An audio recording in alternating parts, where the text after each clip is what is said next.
Hi everyone, welcome back to Apply EBP's channel. Today, we're tackling a fantastic question that many have asked.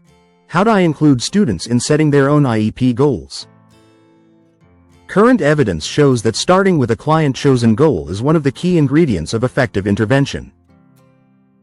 It's great that you want to involve students in setting their own IEP goals because working on goals that are meaningful to them can be such a great motivator. So how can you make this happen in practice? Here are 4 strategies to get you started. Strategy number 1. Use an assessment tool. There are some great assessment tools for goal setting. 2 that we recommend are the Canadian Occupational Performance Measure and the Child Occupational Self-Assessment. The COPM, suitable for ages 8 and above, is a semi-structured interview where clients identify what they want to do but currently can't.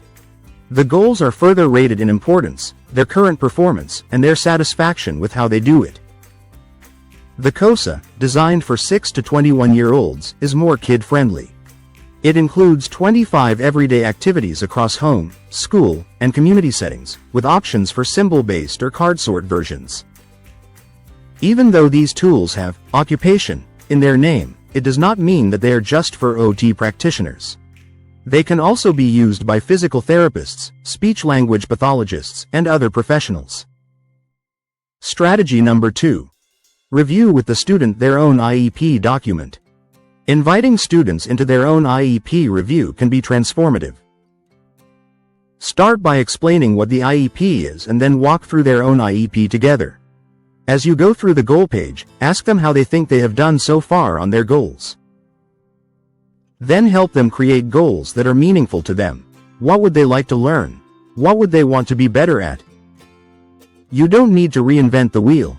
There are great IEP teaching resources like SeekFreak's IEP Checklist by Lori Ray, which have versions for students and for parents.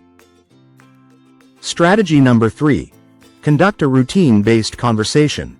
Interview the student and ask them what they do in a typical day. One great suggestion from Jen Wissinger's Using Routines as a Therapy Tool course is to skip the word routine. Many kids might think their life does not necessarily have a set routine. Instead, ask them about what they do during various times of the day, such as morning arrival, lunchtime, recess, or a particular class they're having difficulties in. You can also focus on times of day that you already know are challenging based on teacher or parent reports. Be sure to invite them to share any other parts of their day they struggle with. As you learn about their time of day activities, ask them what they find challenging or where they would like to see themselves improve in.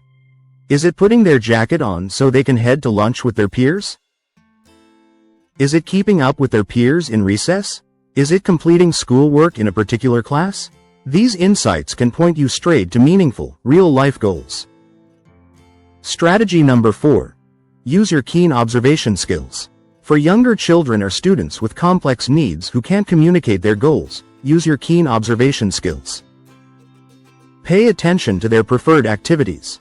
Which tasks are the student initiating, trying to modify, or are showing an interest in completing?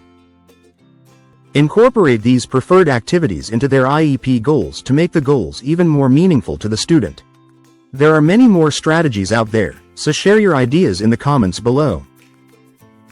Remember, including students in setting their own goals is a powerful first step. The next step is making those goals easy to monitor by the student, their teacher, or other team members. You can learn more about that in our Creating Goals That Are Easy to Monitor course. Like, share, and subscribe if you found these strategies helpful. Thanks for watching and see you next time.